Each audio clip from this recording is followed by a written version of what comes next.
All right, we'll start the Ask Experts panel. I'll probably just ask one or two questions, and then we'll just throw it open to questions from the audience. How about that? I'm not going to do introductions. Everybody knows who these guys are. So. Right, you're on the hot seat tonight. Yeah. First question I'm going to ask is, what do you think is the single most impressive evidence for the authenticity of the shroud? And we'll go from left to right.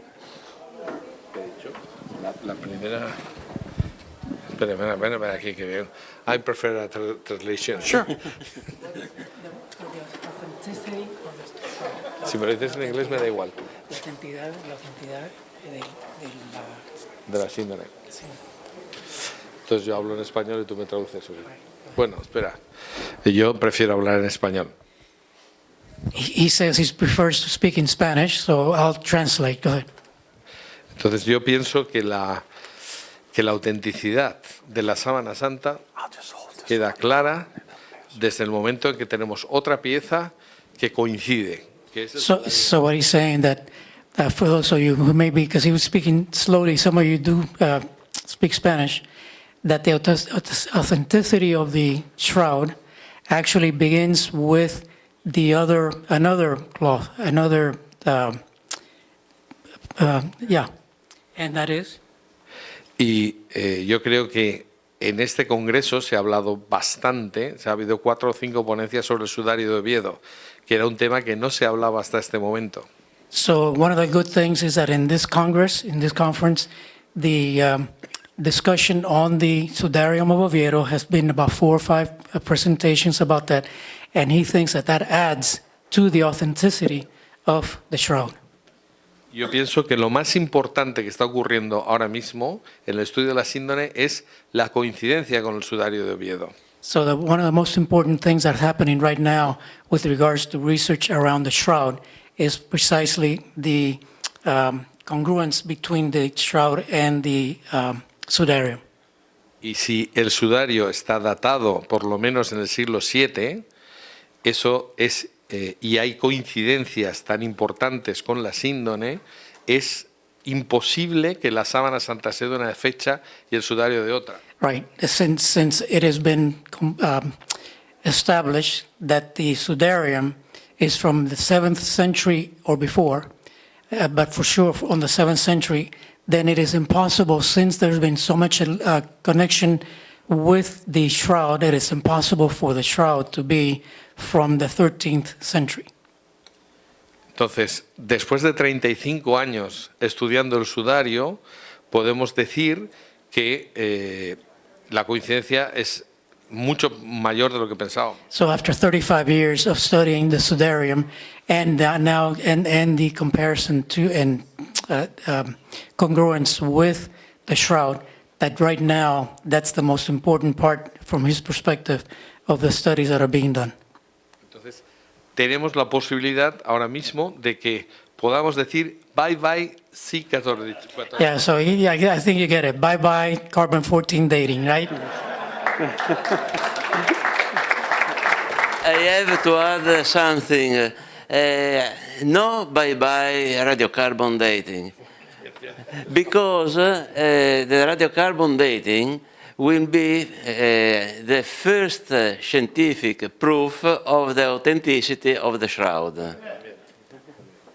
I have already some proof of this, because as I have told you, the shroud is radioactive. Radioactivity obviously alters in a known way the percentage of 14C. And if we calculate well this variation of percentage as a function of the radioactivity, we will arrive to demonstrate that something very strange, impossible to explain from a scientific point of view, will acted on the shroud, and the only explanation will be the resurrection of Christ.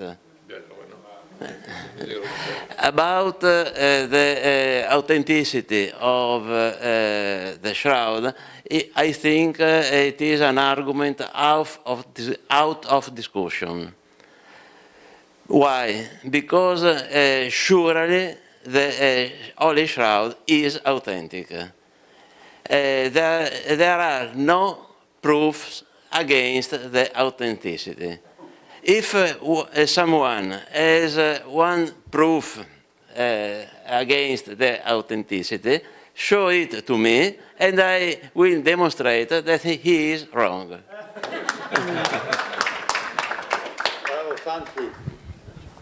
Yes, I'm thinking here that trying to answer the question kind of depends on what your specialty is. And it seems like whatever your specialty is, you know, what you're following your interests, and that seems to be the answer as to what the best evidence is. So that for the biblical scholar, maybe the best evidence for the authenticity of the shroud would be the fact that the images on the shroud, full-size front and back images of a man that was crucified exactly as Jesus was crucified, would be very weighty to a biblical scholar, and he would say, how in the world can you do that in any era with any other crucifixion victim? Because there's differences, there's special features to the crucifixion of Jesus that doesn't apply to other people. And so that would be the best evidence. Now, other people would say something else. So my focus has been on carbon dating. So would I answer that the very best evidence for the authenticity of the shroud is the carbon dating? And I believe I would. I'm agreeing with you. Finally, we finally found something to agree on. Very good. I'm glad you agree with me. But what I'm saying is, yes, they will still say, but I thought the carbon dating proved the shroud to be wrong. In 1988, it was dated to 1260 to 1390. My answer is, yes, but what's the rest of the data from carbon dating? That's only one bit of carbon dating. There's actually 4 evidences from carbon dating. You have the mean or average value of 1260 to 1390. You have the slope of about 91 years per inch. Then you have the distribution of the 12 subsample dates, and then you also have the date for the face cloth. And the way science works is that the correct explanation has to be consistent with all the evidence, not just the first one. So let's get past that and consider everything. That's the only proper way to explain the carbon dating. And to explain it, it has to be explained by neutrons emitted from the body. And that could only be indicated by Jesus in the resurrection.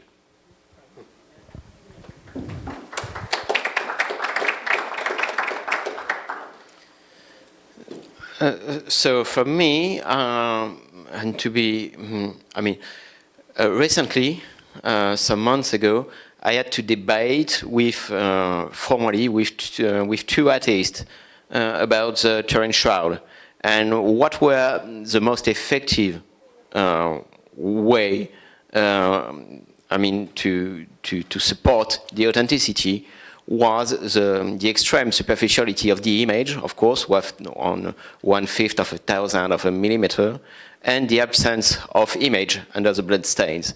And it speaks to everyone once they have clearly understood what you are talking about. It's so extraordinary that it can't be done by a medieval forger, a medieval genius, immoral, outside of the history of art suddenly appearing. So it is, to me, in my experience, it is really an effective tool in order to communicate to someone why the Shroud of Turin is so extraordinary, why this image is so extraordinary. And it went really bad for the 2 atheists that I was debating with. It was quite troubling, and they couldn't answer to this. There is no good, solid argument when you are in front of this. Because it is art solid, because we have all publications in peer-reviewed journals, and you can't confront this with your medieval forgery hypothesis. May I add? He spoke about the superficiality of the image. I would add that the image, at least in correspondence of the head and perhaps of the hand, is doubly superficial. And this is a more particular fact that it is very, very difficult, if not impossible, to be reproduced. What is the double superficiality? If this is the shroud, we have a superficial image on the front side, nothing in the middle, and another superficiality on the back side of the image. But there is another news that I have not the time to clarify, that was published recently. The superficiality is not constant along the surface, but it is variable as a function of the intensity of the image. Yes, Start at that end. Right. Go. All right. One more question from me, and then we'll go to the audience. If you had to name the single best argument against authenticity, what would you say it would be? And if you don't have any, feel free to say that. De autenticidad. Si hay algún argumento en contra de autenticidad. No tengo ningún argumento. He says, doesn't have any arguments, but Okay? Yo soy profesor de la Facultad de Derecho. he's a professor of legal, attorney, legal attorney. Sí. La muerte de Cristo se salta las reglas generales del derecho romano. Entonces, el tipo de muerte del hombre de la síndone no es uno cualquiera, es un caso muy especial y solo conocemos una referencia, que es la de Jesús de Nazaret. Okay. So the death of Jesus supersedes all of the Roman potential ways of that they would execute individuals, but then the way that right now he sees it is also the ending of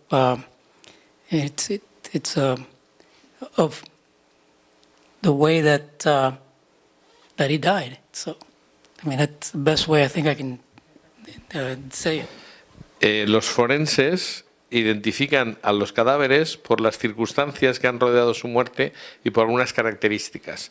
So the forensic scientists categorize cadavers based on the characteristics of the process of dying. Y en ese sentido, aplicando la técnica forense, el cadáver de la síndone solo puede ser Jesús, porque solo tenemos un candidato que cumpla todas esas circunstancias. So then, based on that, the only way that the síndone represents the death of Jesus. That's the only way. When you look at the shroud, that represents the death of Jesus. Así que la probabilidad de que sea otra persona es tendente a cero. O sea, no puede ser otra persona desde el punto de vista puramente humano, independientemente de que la imagen tenga características especiales, etcétera. Humanamente solo puede ser Jesús. Right. So the probability that it's anybody else is zero. It has to be Jesus that's there, given the characteristics that we see on the shroud, and given what we know about Jesus and what he suffered. Only Jesus resurrected. That's And we need the resurrection, the energy of the resurrection to explain the shroud. But as I told you before, there are, for me, no scientific argument against the authenticity. So please tell me one. No, it's your question, and you're feel free to give that answer. That's fine. Yeah, so the question is, what is the best argument against the authenticity of the shroud? And my answer, just thinking about it here, there is no best argument related to the Shroud of Turin. the best argument comes from the sinfulness of the human heart, where you just assume naturalism. You assume that God doesn't exist because you don't want him to exist. And you just are determined to live and to die without God. And that's the most significant argument against the shroud. So think of Pharaoh in Egypt and all the miracles that God had done in bringing the Israelites out. But the other purpose was to convince the Egyptians, and including Pharaoh, of God's existence. Yet Pharaoh, at each point, when God would reach out with a miracle and perform it right in front of his eyes, he would harden his own heart. So that the Bible says both that God hardened his heart and that he hardened his heart. Well, God hardened his heart by performing a miracle in front of him, which should have brought him to soften his heart, but he hardened his heart anyway. So that in that sense, God hardened his heart by performing miracles in front of him to bring him to himself. So what are you to do when the sinfulness of the human heart just rejects the truth that should be obvious to everyone? But they're afraid to admit God's existence because of the guilt, the shame, whatever it is. Preach Christ and the forgiveness that is available from him. Can we it's all for you, or can we also speak? Yeah, it's also true for us. I mean, we have also a sinful heart, and that's why Jesus came. I mean, for us. But I would say, of course, I agree that there is a pregnant methodological naturalism among scientists, and you can see this in, for example, in all this radiocarbon dating thing. Failure was never an option for them, unfortunately, and they had to succeed even when they were dealing with statistics that were not really good enough to be published. And but I would say that yes, maybe the best argument in favor of authenticity comes from this. I mean, comes from the medieval interval that was, published in Nature. So you have a top journal publishing this medieval interval, and this is the best argument that you will hear every day about the Shroud of Turin. And because, of course, it is right. In conjunction with the first historical appearance of certain historical appearance of the Turin Shroud. So. This is, the first, of course, argument that you will hear, and the second one, maybe nowadays, could be the alleged anatomical deformations on the Turin Shroud male. How could you explain this? And maybe the third one could be how the blood remains. How could the blood remain red? This color on the Turin Shroud. So maybe if you can hear something from an atheist or something about someone who is opposed to the authenticity thesis, this is something like this that you will hear. May I add? There is a very delicate argument, but it is an argument that I very recently discussed on the Shroud Science group, and I prefer to report also here this argument.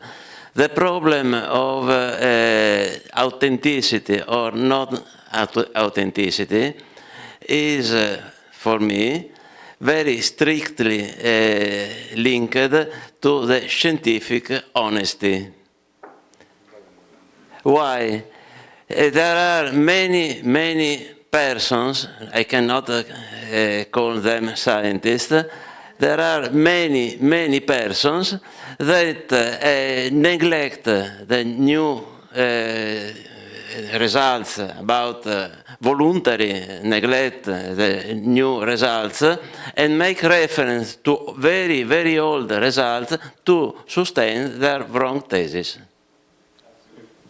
Okay. All right. We'll go to the audience now. Can I please ask that you keep your questions very short? And if you have it directed to a particular person, make sure you mention that, who that is. Thank you, Joe. A real honor, by the way, to be in the presence of you gentlemen and the brilliance here. Would all of you gentlemen be willing, including you, Joe, to be part of an assembly leading a charge, if you will, to put together a team of cohesive scientists to approach the new Pope in the near future, not years out, 6 months, a year, and lead a team very similar to STIRP with a new approach with new 2026 equipment and gentlemen like you leading the charge? Would you all be willing to be part of that? Start, Jorge. Absolutamente. Absolutely.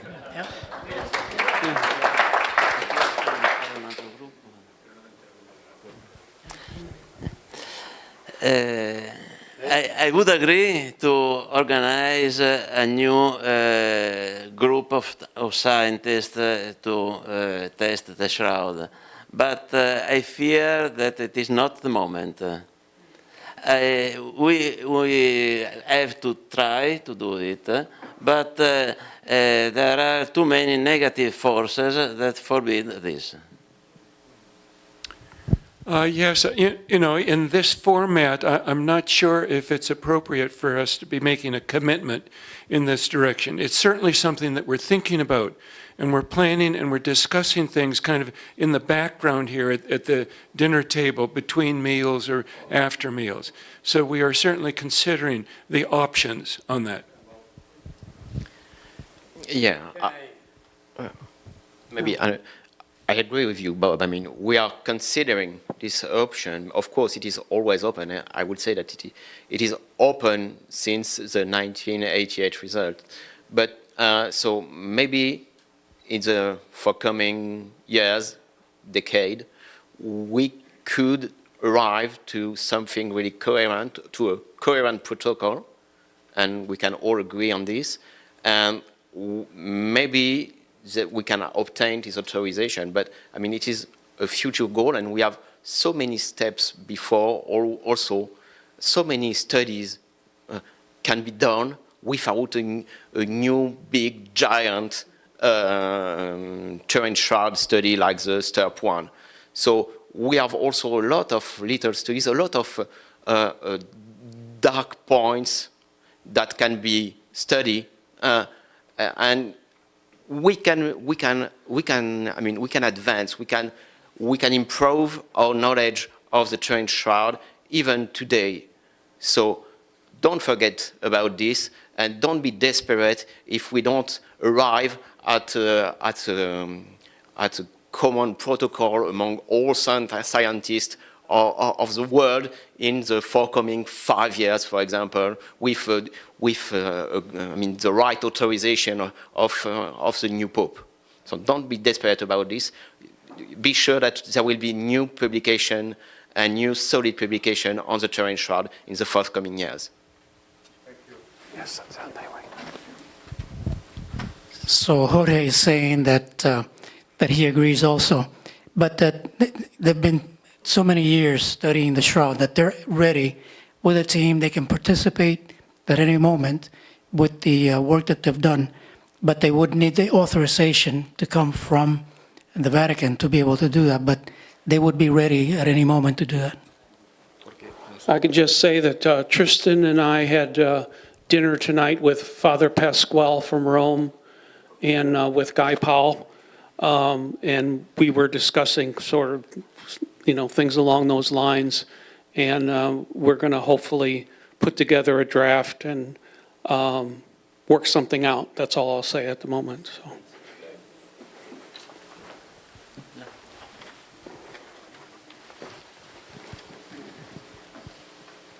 Thanks very much, Joe. As I've got the mic, I really must give a big shout out to the Scheltmeyers. Thank you so much for organising this. It's been an absolutely brilliant conference. I can't imagine the amount of work you guys have done, but it's been great. My very quick question, and I suspect it's going to be more towards Giulio and Bob. In your considerations about image formation, you have obviously thought long and hard, and you've come up with various hypotheses. Essentially, radiation is involved. We've spoken about trying to find other samples of one sort or another. Another way of possibly looking at this is whether your theories can be applied to other supernatural events. For example, the image of Guadalupe, whether there are any opportunities to investigate some of the appearances at Medjugorje.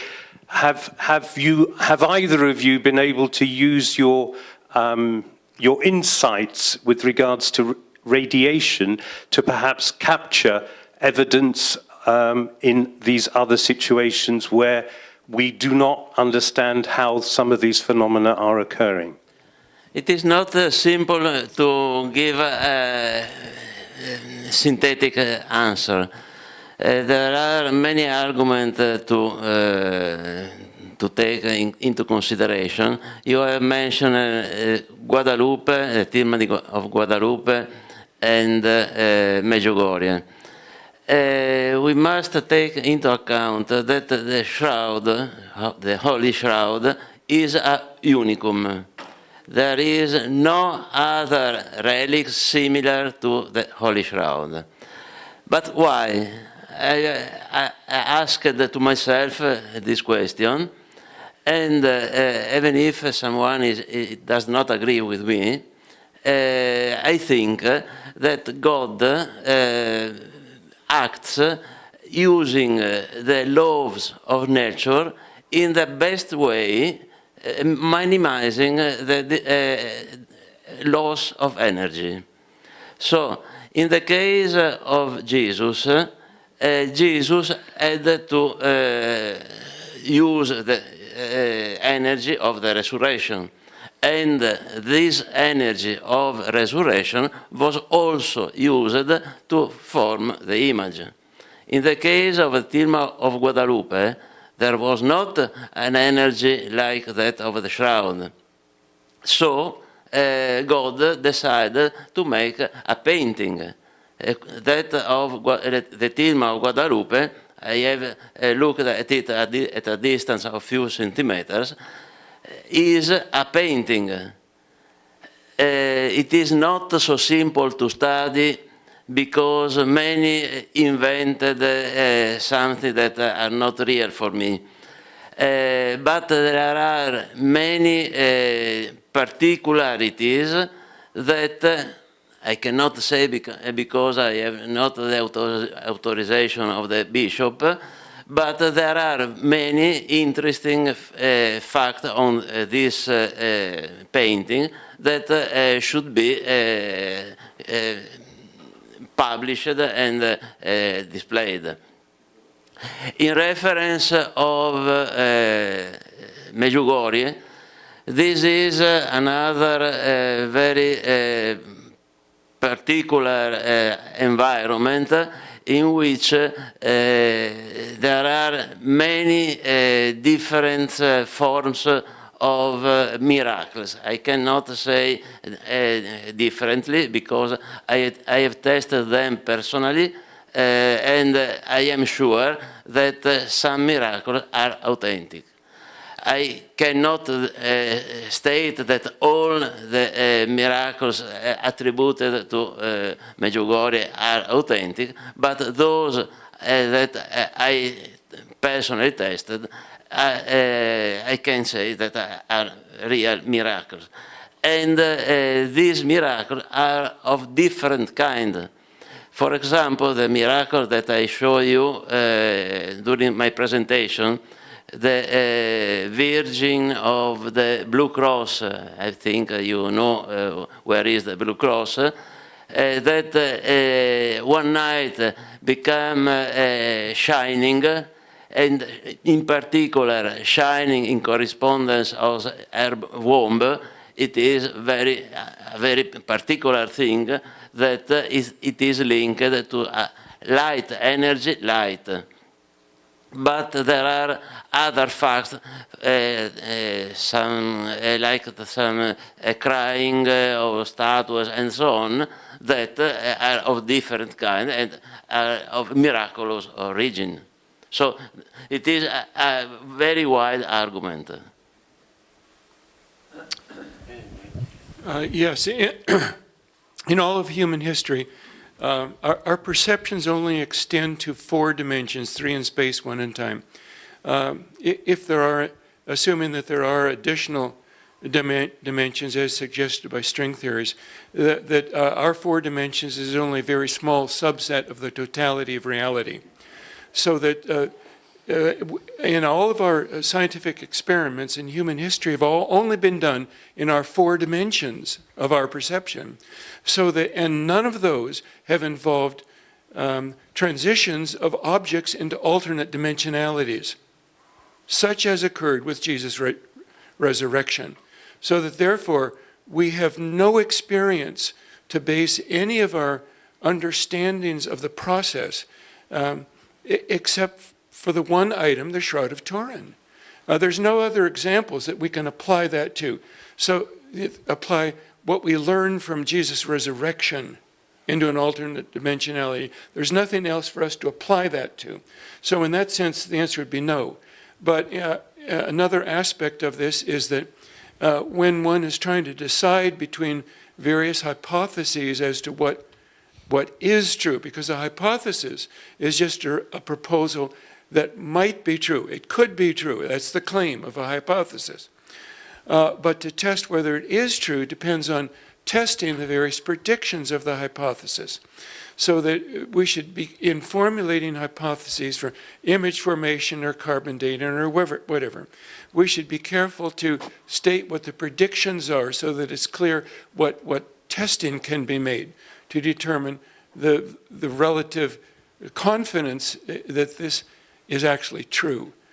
So in that sense, for example, the VCRB hypothesis does make multiple different predictions, including unique predictions regarding the carbon dating on the cloth, where every point carbon dates differently. Thank you, gentlemen. Thank you very much. We can go on to the next question. He wanted it for the 2 middle gentlemen.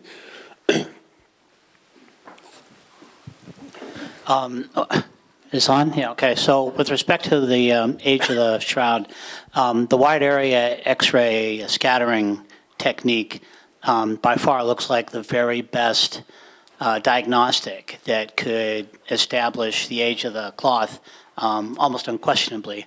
On kind of a test, I gave that paper, as to my knowledge there's only one paper that examined it, but I gave it to a colleague of mine who is a world-famous scientist, but was not a believer in the shroud. And he just emailed back to me and said, amazing, Mike, this is for real. This is fantastic. So if you're not making emphasis to grow that or get it be more established, you should be, because that's your most important. That's your best lead right now. I'm an expert in neutron radiation, lots of aspects about radiation. I would not go to the public with the story you have together right now because I don't think it's solid. So you have a long way to go there, but the wax is solid. Thank you.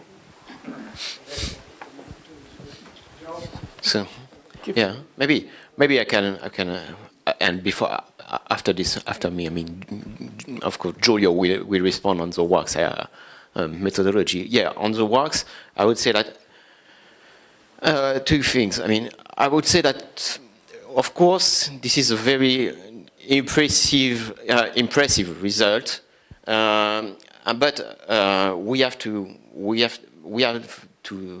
include in this I mean mix of measurements the other ones that were done in the past years and that were also contradicted the 1988 results, and they were also quite interesting. The main weakness, unfortunately, with the wax is that it was done only with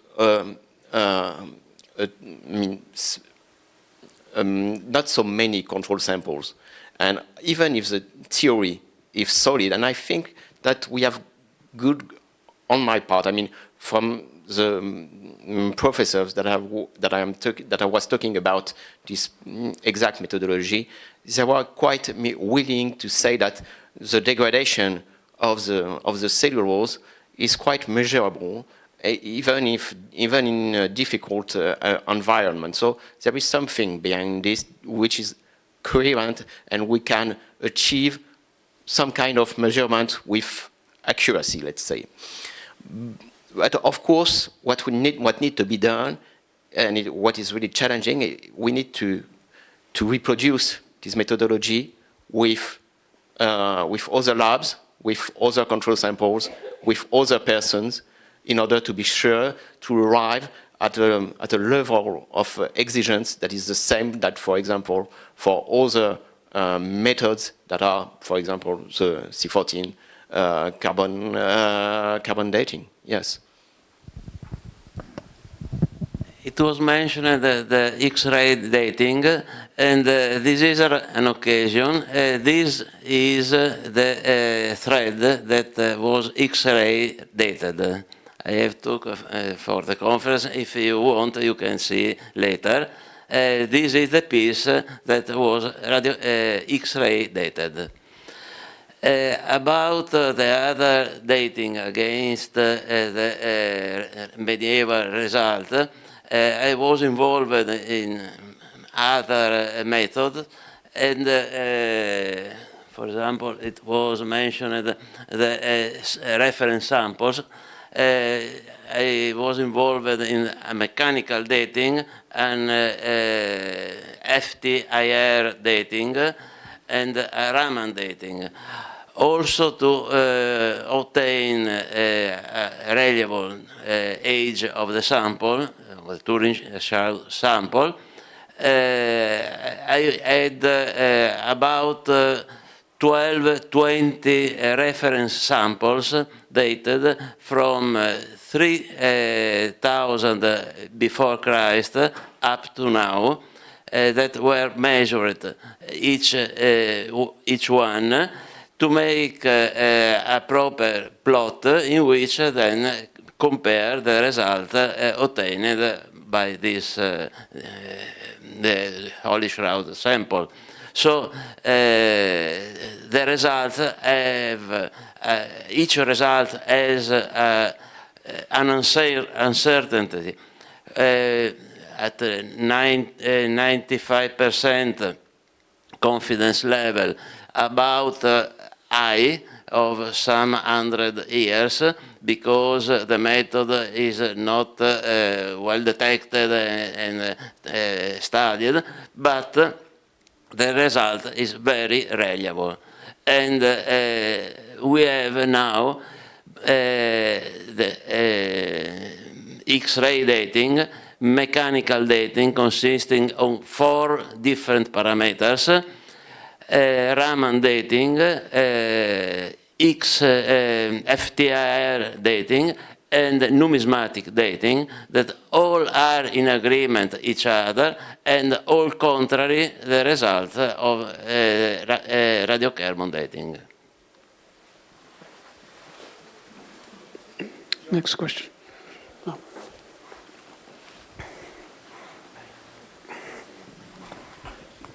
The French reweaving repair that was done indicated, though, that there are parts of the shroud that were ignored. To me, the part that gets the least attention is the long strip, and perhaps the stitching that was done there. I'm just curious if what you think is the least studied or least commented aspect of the shroud that still needs to be at least get some speculative histories behind it. Particularly, to me, it's the strip, but maybe I'm wrong. You know, in my presentation today, I showed you some evidence in favor of coating. You know, in 2010, Waters and Joule published an article saying that there was no coating in the sample that they kept with a breach of protocol during the 1988 radiocarbon dating. unfortunately, what I was showing during this presentation is that thanks to the new documentation that I was able to obtain, there is some images that they did not communicate, that did not publish in their article, and on these images, according to their own description, there is some coating in them under UV fluorescence. So this is, to answer to your question, this is a part of the Turin shroud which is understudied, which could better understood, because we know that there is foreign material on the Turin shroud. We know that there is some cotton to, the proportion of it is quite, from, let's say, from 2% to maybe 15% of cotton on some parts. And the question is, what was radiocarbon dated? And, what is the amount of foreign material that we can find on the overall shroud? What is, and is it constant or not? I can answer. If the shroud fiber have a coating, the laboratories are able to eliminate at least partially this coating. I made some tests, and if a laboratory, a radiocarbon laboratory, properly cleans the shroud thread, only at maximum 5–10% of coating remains. All can be removed. So we cannot make reference to contamination like coating, dirty, and so on, because laboratories are quite expert to eliminate this. What was the most, one of the things that was the most troubling to me when I was studying how this decontamination process works in the laboratories was to realize how arbitrary it is, how subjective it is. When the technical expert decide to stop the decontamination process, when he decides that the sample is clean enough. So there is some part of subjectivity in this, and this is maybe the most troubling for this contamination and for the C14 reliability. No, but who want to make the test has also to give the instruction to how clean the sample. I made so. Yeah. Well, thank you. Sometimes I'm called Dr. Rucker, and I always take that kind of as an honorary designation because I only have a master's degree, but I'm starting to understand what it really is, because a person with a PhD, it just has it piled higher and deeper, PhD, and so that until maybe they're telling me that I know so much about so little, that I've achieved the ultimate, that I know everything about practically nothing. So I'll pass this on at this point. All right.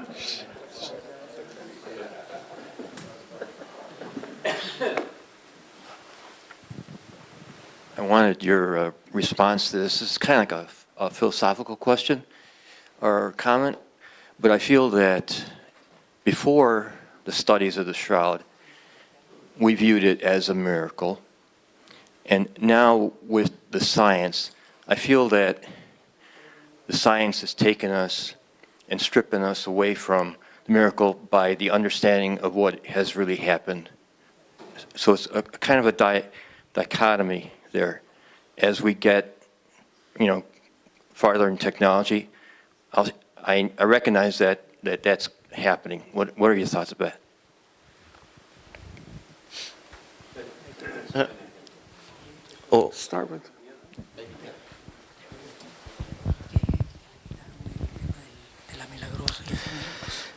Sinceramente, pienso que si nosotros vamos al Vaticano y hablamos de que la sábana santa es un milagro, tenemos cerradas las puertas. All right, so he's saying that if we go to the Vatican and actually begin to talk about this being a miracle, that they may actually close the doors. Por eso es muy importante hablar de ciencia. Aunque nosotros pensemos que esa ciencia nos lleva al milagro, eso hay que callarse la boca.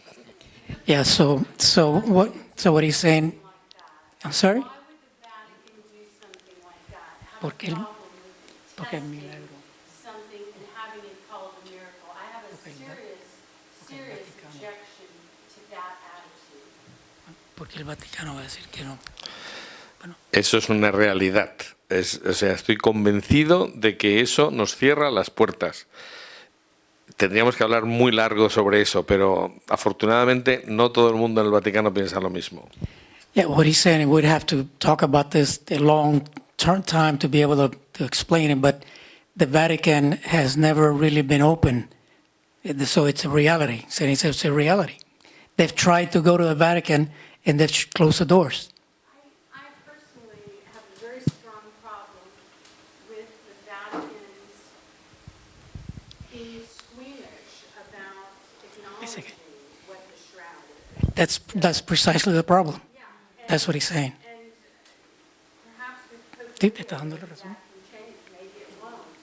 But if we all are afraid to address it, and if people don't rise up and make it clear that when there is this much evidence of something being a miracle, we shouldn't shy away from this being called a miracle, because science is proving a miracle by way of science eliminating the natural possibilities for what the shroud is. And so when people are in fear or timid, that's not going to accomplish anything. People have to be bold. People have to, take the bull by the horns. And if we're all just, we don't want to Vatican this, the Vatican that. People say, this is what it is. And if the Vatican's afraid of calling a miracle what it is, then why are they not afraid of calling God what it is? If you can't feel confident in showing the evidence of God, why are they more confident in saying, have faith in God? Why can't we show knowledge of God and be confident in approaching them? Strength, not, we don't want to do this, we don't want to do that. We need to be bold. We need to make demands. We need to not just cower in front of the Vatican or anyone else. We answer to God, not the Pope, not anybody, not any man.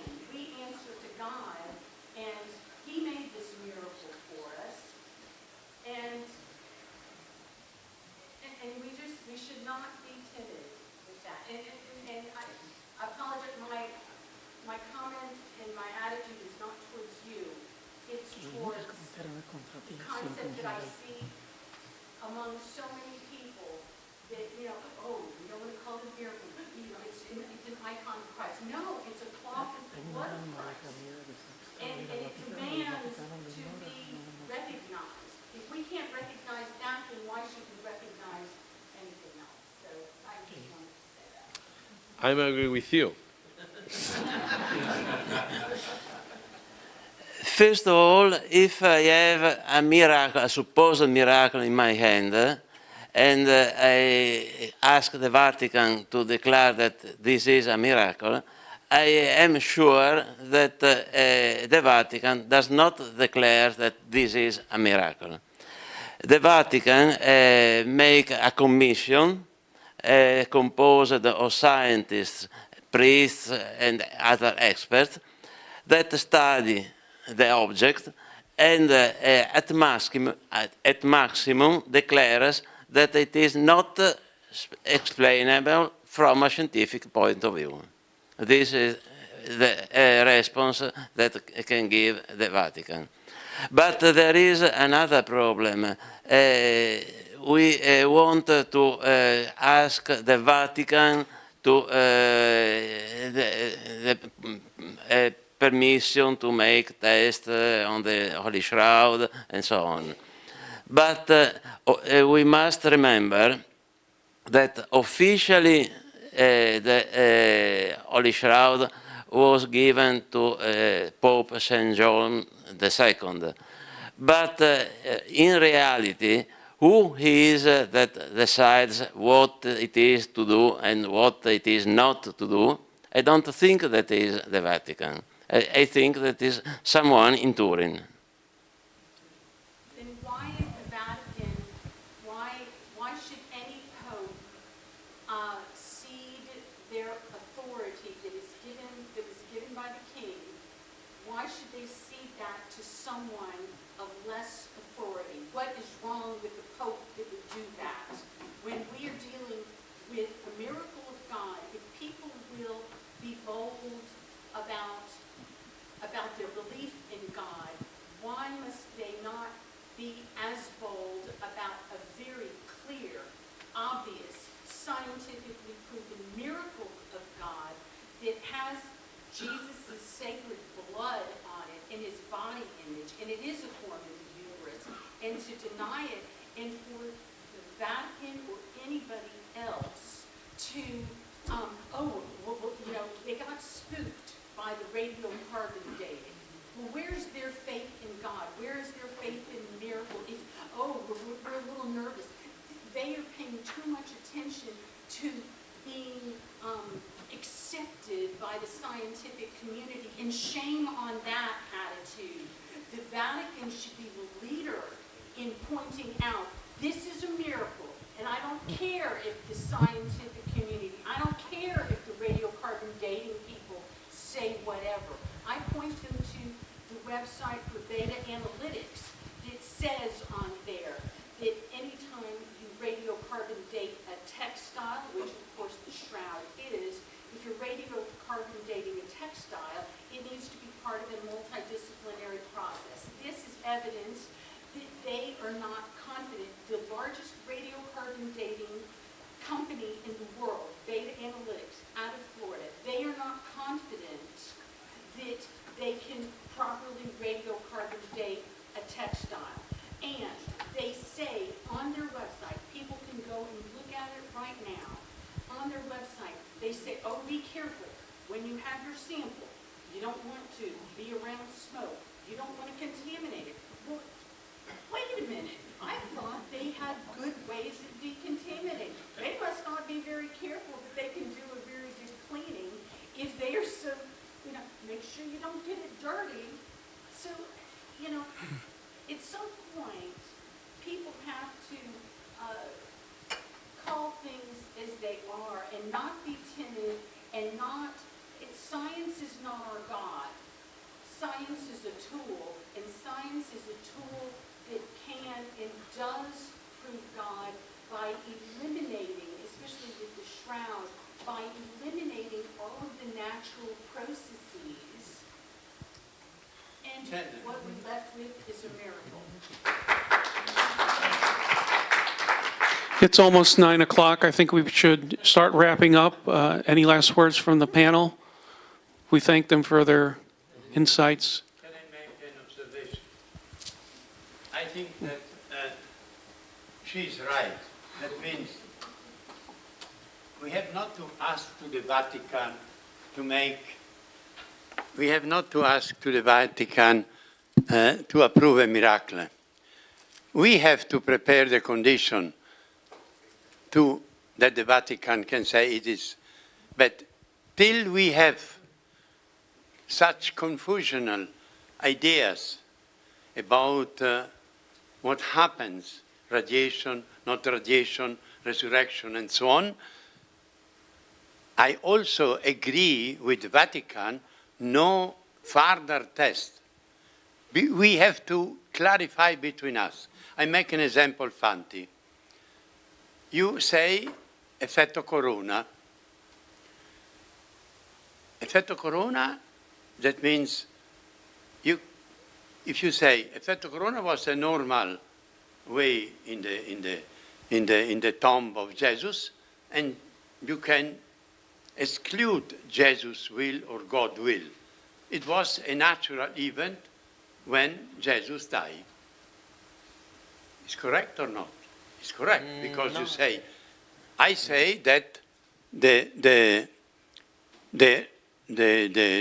shroud is a very clear phenomena due to the radiation, the X-ray of the interface, and everybody cannot argue against, because the people of Sturp have clarified that there is a direct mathematical relation between the distance of the cloth to the body. It is typical. And also the density is quite clear, and you see by transparency also the cloth. So it's like a radiography. So we can say, and then if this is, because it was a dead man, we go directly to the miracle, because a dead man has not energy to discolorate a fiber. So the other comes with the, so I think between our physics, there is too much uncertainty in finding the right way, the high way, that we can say it is a miracle, because it is a miracle, but we continue to insert some other things that make difficult and create uncertainty. So we must clarify between us what we like really express about the shroud. Fanti. We cannot stay sometimes in one way and sometimes in another way. Okay, thank you. And also the other things is... a moment, I want to clarify. No, aspetta un momentino. The other things is the following. We have also why I make general question, why Jesus or God decide to leave to us the shroud? This is, no. We have not to say like this. We have to think about. If you go in the New Testament, there is one wording very seriously. They say, when I will come, I still found some faith in the people. This is very important. So the presence of the real Son of God that gives testimony that he was living between us and he was teaching us is the best way in which we can justify also the why God or Jesus leave us the shroud. So is the testimony is like for us when some of us die, he leave the picture and we take the picture for a lot of time.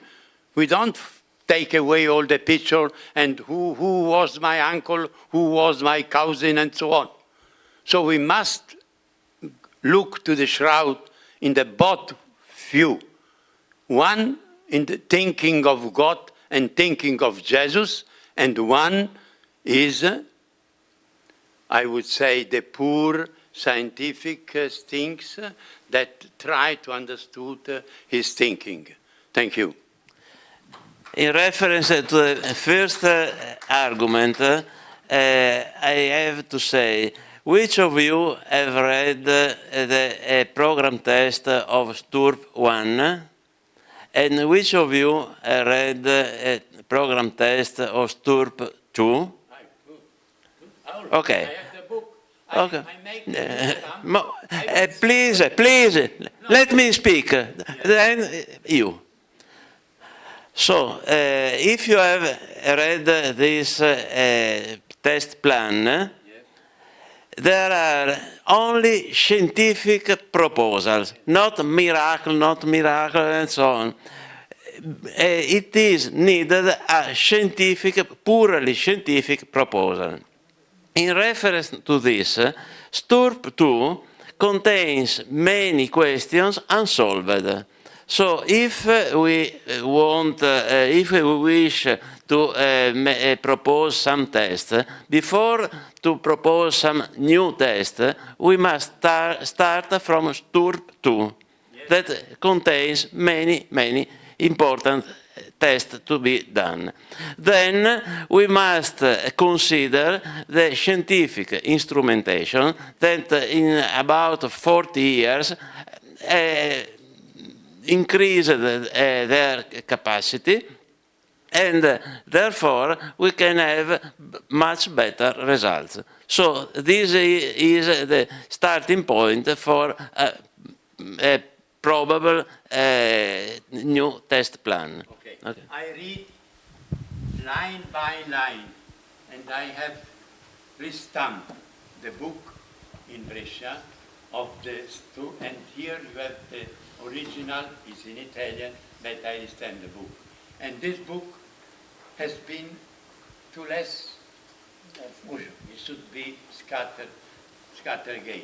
If you have read good the book, the people of Sturp say, we cannot give any evaluation about out of scientific because our work was just to, and this is very clear, especially in the last part, our task was only to say if the shroud authentic, what means that? Is the shroud showing a crucifix man as Jesus and buried according to the Jewish tradition? This was the scope of and it is written inside the book from the people. Because also they, in some way, I read for 1 year all the book, and they make notes and notes and notes. They say, we see in this a supernatural, it is written there, a supernatural argument, but we have not the right to go inside in this argument. So, Fanti, I read very long because I was in contact with the people of Sturp because they asked me to deliver an X-ray equipment to make X-ray, and Mr. Motner, that know me because I already was frequently here in the States for the conference in America and so on, and I give them an X-ray equipment to make the X-ray for the, to found pigment or some other things. So I know that, and for me, we have to republic this book and should be given in all here. So the people yesterday, when I have presented the formation of the image, many today come still here and ask me, but explain me, well, this formation of image. This is very important. So that means there are a lot of people that still now don't know how is the image formation, and also scientists. All right, Giulio, let's end with you, maybe a 2-minute rebuttal, and keep it to 2 minutes. Or does Bob want to? Yes, I have the microphone. Okay. Yes. All right, I'm not going to arm wrestle you for I have a very important observation here that I think is actually pertinent to this. About 2 weeks ago, I took my wife to Costco. We drove to Costco, and we drove all the way around the parking lot, and all the parking places were full. So we kept driving around and around and around, and finally I saw an opening, and I pulled right in, beat the person next to me, and it was right in front of the door. It was a miracle. Is that what we, there's a problem in defining what a miracle is. There really is. And so if I'm talking to a scientist who has a different definition than I do, if I use the word, if I'm bold and use the word, he goes brain dead, classifies me as a nut, and our conversation is over. So it may not be lack of boldness, but a touch of wisdom, that I prefer not to use the words miracle, miraculous, or supernatural, but instead I say we're talking about a process, we're talking about an event that is outside of our current understanding of physics. That is outside our current understanding of science. So I still have the microphone. And yes, thank you. You're dismissed. The reason why I disagree with that approach is it's hiding the ball, and we don't need to hide the ball. Oh, I've been through this argument before. We've got the evidence, and we don't need to be squeamish about. We're not squeamish, we're just being wise in the words we use. Because they don't go brain dead, we can continue the conversation. Being timid, it's coming from a position of weakness when you take on It's, that stance. it's being wise. I think we all need to pray about this. I think it's best to, go ahead. When it comes to the shroud, we need to pray and humble ourselves before the Lord. I work for the church, and I know what it's like. It is hell to get things moving. But that doesn't mean you stop. This needs to be prayed about because we're coming from different angles. And trust in Jesus, pray to Him, ask Him to send the Holy Spirit upon all of us. Amen. All right. God wants us to take action, to give glory to Him, not just to pray to Him, but to take affirmative action to give glory to God. Praying is also about action. Yes. Pray is action. It is. It is. But we have to come about it in a way that is calm, smart, and filled with the Holy Spirit. But there's something that bothers me intensely when the Vatican does not call a miracle, and it's an icon of Christ. I find that to be disrespectful. I am totally in agreement with you. And there have been plenty of popes that did call the shroud what it is. And I'm hoping, I really like Pope. She's saying, what's the definition of miracle? There's multiple different definitions. Yeah. But He's a very sweet. You have to come to Him in a way that is, like I said, calm, have your facts, and why you want to do it. Right, because I can tell you, for example, I have a cousin who is an agnostic, and I was discussing the shroud with him. And he said, well, you know the reason why the Vatican won't say that it's legit. Let me try to squeeze in.